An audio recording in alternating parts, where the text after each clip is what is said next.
আজকের এই টিউটোরিয়ালে আমরা দেখব কিভাবে ওয়াম্প সার্ভারের পিএইচপি ভার্সনটা ম্যানুয়ালি আপডেট করতে হয়।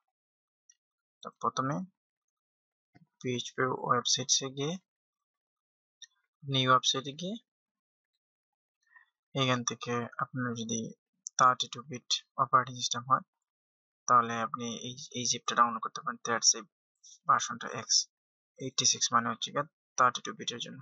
তো আমার পিসি যেহেতু 64, সো আমি 64 থ্রেডশিপ ভার্সনটা আমি এটা ডাউনলোড করলাম। এখানে ক্লিক করলে এটা ডাউনলোড হওয়া শুরু হবে। তো আমি এই যে ডাউনলোড করছিলাম, ভার্সনটা ডাউনলোড করছি,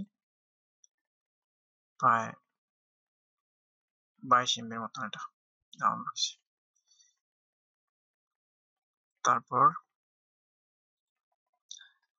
আপনার পিসিতে গিয়ে উইন্ডোজ, তারপর ওয়াম্প, তারপর বিন, তারপর পিএইচপি, এখানে গিয়ে আপনি একটা ফোল্ডার তৈরি করবেন। নিউ ফোল্ডার দিয়ে তারপর এই যে ভার্সনগুলো আপনি এখান থেকে দেবেন।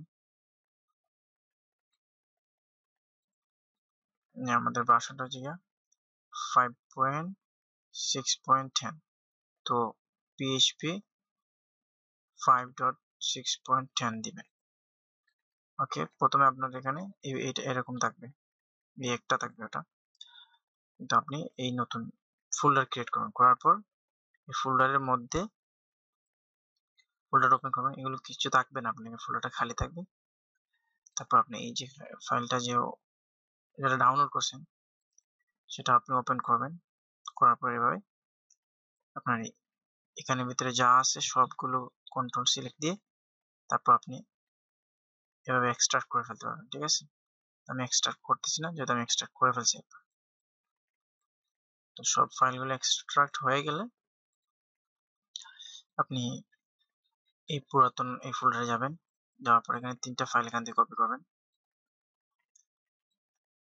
সেটা হচ্ছে গিয়ে এই যে php.ini, তারপর php for apache and then php for warm server, তারপর কপি করবেন। করার পর এখানে এসে জাস্ট পেস্ট করে দেবেন। তো পেস্ট করার সাথে সাথে আপনি এখানে এগুলো পেয়ে যাবেন, এগুলো সেখানে পেস্ট হয়ে যাব। কোথায় গেল? হ্যাঁ, php.ini, apache এবং warm, এই যে 3টা এখানে মনে করেন আপনি কপি করছেন, কপি হয়ে যাবে। এগুলো এখানে প্রথমে থাকবে না, আমরা ওইখান থেকে এখানে কপি করলাম।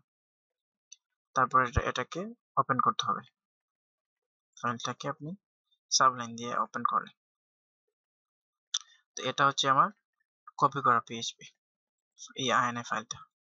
এটা হচ্ছে আমাদের ওয়ার্ল্ড ফাইল। তো এই ফাইলটা হচ্ছে ওল্ড, আমি ওল্ডটা করতেছি। এটা হচ্ছে আমাদের ওল্ড পিএইচপি 5.6 থেকে যেটা আসছে। তো এখানে আপনি দেখেন পিএইচপি 5 লিখে যখন সার্চ দেবেন, দুইটা অপশন পাবেন। এই যে একটা এক্সটেনশন ডির, আর একটা হচ্ছে জেন্ড এক্সটেনশন। তো জেন্ড এক্সটেনশন এটা চেঞ্জ করা দরকার নেই, কারণ এটা আমরা পরবর্তীতে চেঞ্জ করব। তো আপনি এটা চেঞ্জ করতে হবে, পিএইচপি এক্সটেনশন 5। তো আমি এই যে আমাদের লেটেস্ট যেখানে চেঞ্জ করে আনছিলাম লেটেস্ট ফোল্ডারে, এটা আমি চেঞ্জ করে পিএইচপি 5.6.10 দিয়েছি। তারপর এটা সেভ করছি। তো বুঝতে পারছেন। তো এটা চেঞ্জ করার পর আপনি সেভ করে ফেলবেন এই ফাইলটা, এই এখানে না, এই যে এখানে। তারপর এই ফাইলটা চেঞ্জ করতে হবে।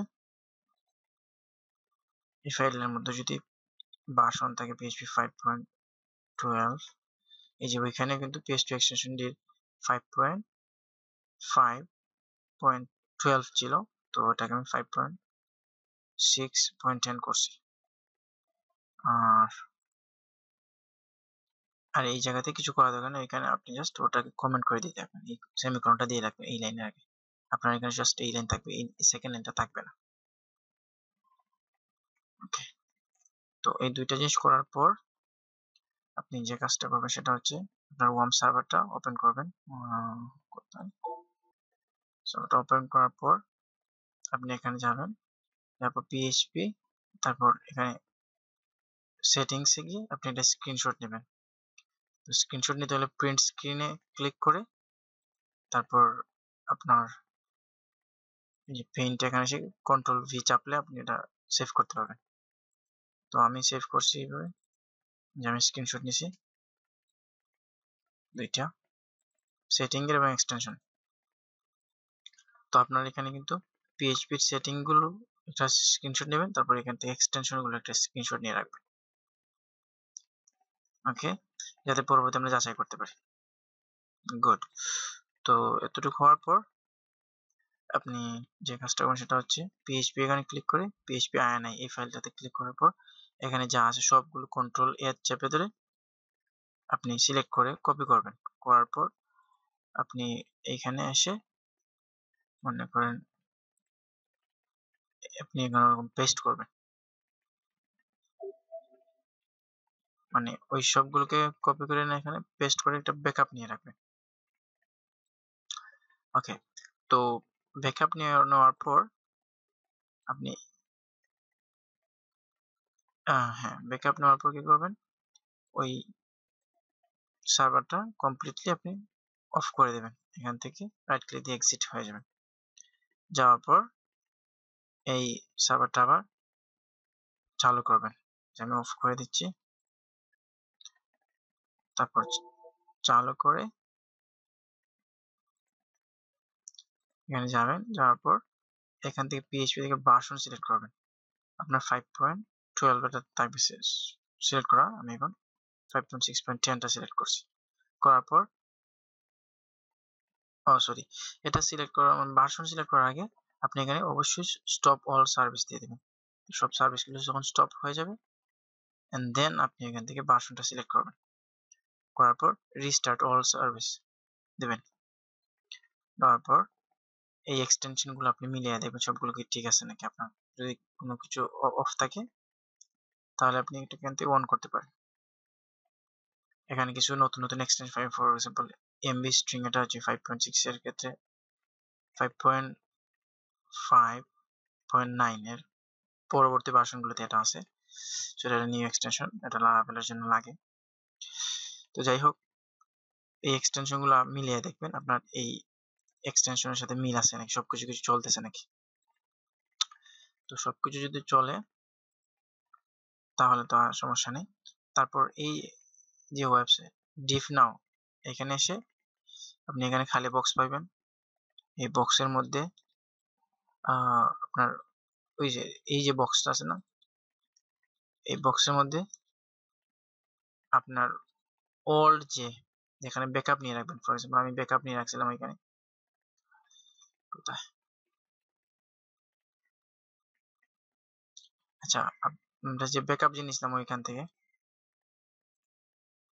এইভাবে যে আইএনএ ফাইলের ব্যাকআপ নিয়েছিলাম, ব্যাকআপটা ফুল কপি করে এনে এখানে পেস্ট করবেন। তারপর আপনার এই যে এই ফোল্ডারের মধ্যে যে আইএনএ ফাইলটা আছে না, এটার ভিতরে যে কন্টেন্ট গুলো আছে, এটার ফুল কন্টেন্টটা কপি করে এনে আপনি এখানে পেস্ট করবেন। করার পর আপনি কম্পেয়ারে ক্লিক করবেন। করার পর এখানে আপনাকে দেখাবে কোন কোন জায়গাতে প্রবলেম হয়েছে, মানে চেঞ্জ হয়েছে। তো আমরা এখান থেকে এরকম করে ফেলেছি, দেখি এখানে দেখা যাবে ওয়ান জায়গায় চেঞ্জ হয়েছে, ওয়ান প্লেস। আমরা তো জাস্ট পার্সন চেঞ্জ করেছিলাম, সেটা হচ্ছে কি যে এই জায়গাতে আমাদের অরিজিনালটা ছিল এরকম, আমরা জাস্ট এতটুকু চেঞ্জ হয়েছে, আর কোনো চেঞ্জ হয়নি, আর কোনো চেঞ্জ করা লাগবে না। গুড। তারপর আপনি যখন সব মানে এটাকে পুট অনলাইন দিবেন, তারপর আপনি লোকাল হোস্টে যাবেন। তো যাওয়ার সাথে সাথে অবশ্য এটা, আচ্ছা আমি এটা অনলাইন দিতে পারিনি, সরি, স্টার্ট অন সার্ভিস।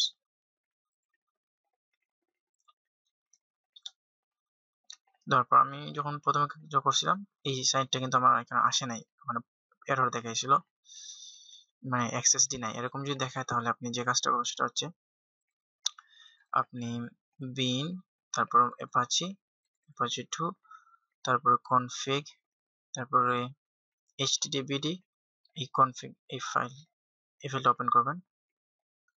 করার পর একদম নিচের দিকে যাবেন, এরপর এখানে লেখা আছে এই যে 513 মানে ভার্চুয়াল হোস্ট, এখানে একটা পাউন্ড সাইন দেওয়া ছিল এরকম, ওইটা আপনি তুলে দেবেন, দিয়ে সেভ করবেন। করার পর আপনি এক্সট্রা ফোল্ডারে যাবেন, গিয়ে httpd ওই ফাইলটা ওপেন করবেন। এই ফাইলটা ওপেন করে আপনি একটা ভার্চুয়াল হোস্ট ব্লক তৈরি করবেন। ফর এক্সাম্পল এরকম নিয়ে আমি যেটা করছি সেটা দেখেন, আমার কাজ করছিল না তাই এটা ওরকম করছি। ফর এক্সাম্পল এই যে ব্লকটা, যেখানে মেইন ইম্পর্টেন্ট জিনিস হচ্ছে কি সার্ভার নেম এন্ড এই যে ডকুমেন্ট রুট, ডকুমেন্ট রুটটা এটা এখানে এরকম থাকবে, তারপর সার্ভার নেমটা অবশ্যই লোকাল হোস্ট দেবেন, ঠিক আছে। তো দেওয়ার পর আপনি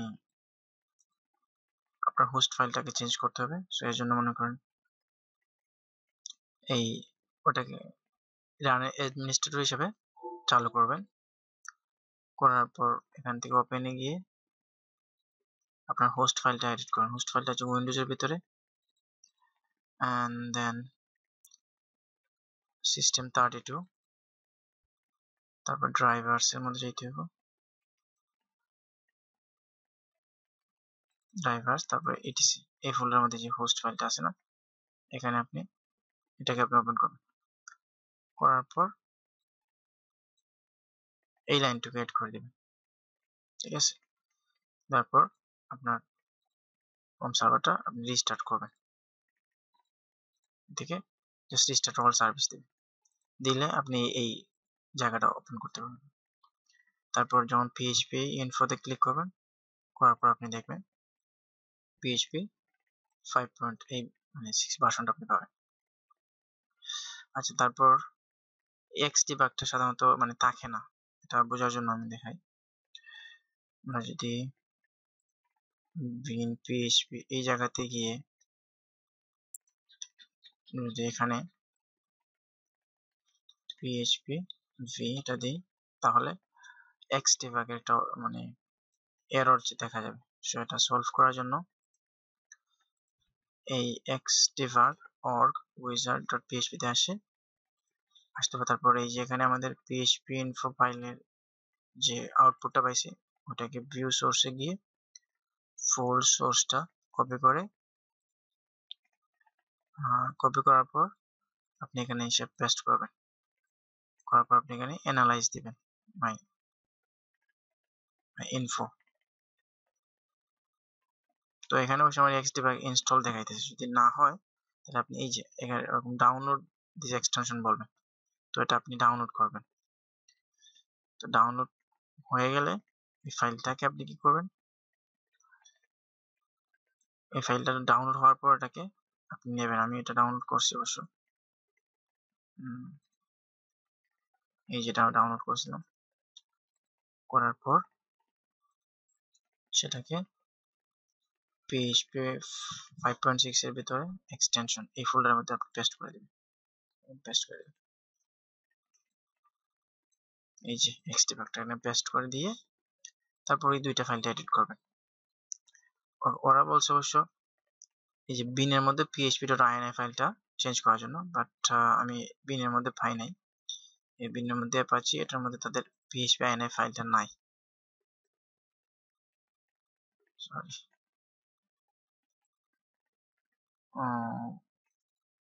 হ্যাঁ, ওইটার মধ্যে বলছিল। সো এখানের মধ্যে php.ini-টা এই যে কি সিমলিঙ্ক নাকি একটা ফাইল দিয়েছে, এটা কাজ করতেছে না।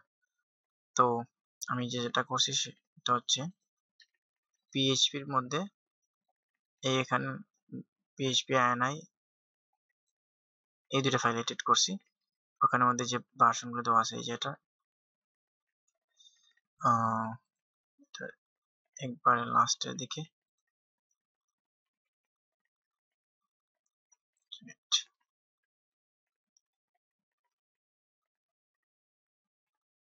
এই যে ওই লাইনটা এখান থেকে এনে কপি করছি, এই ফুল লাইনটা এখান থেকে কপি করে নিয়ে জাস্ট একবার নিচে এখানে পেস্ট করে দেবেন, যাতে এটার সামনে দিকে কিছু না থাকে।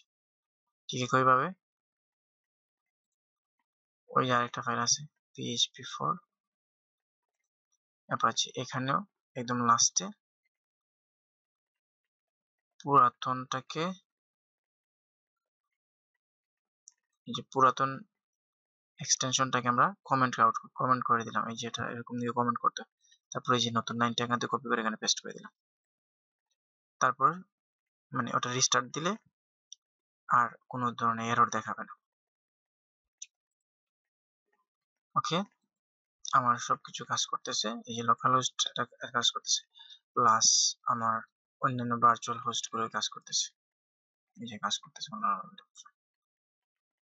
সো এখন আপনার এটা PHP 6 আপনি পেয়ে গেলেন, একদম লেটেস্ট ভার্সন। আশা করি আপনাদের ভালো লাগছে, আর ভালো করে হয়তো বোঝাতে পারিনি, আমি সরি যদি কোনো ভুল হয়ে থাকে। সো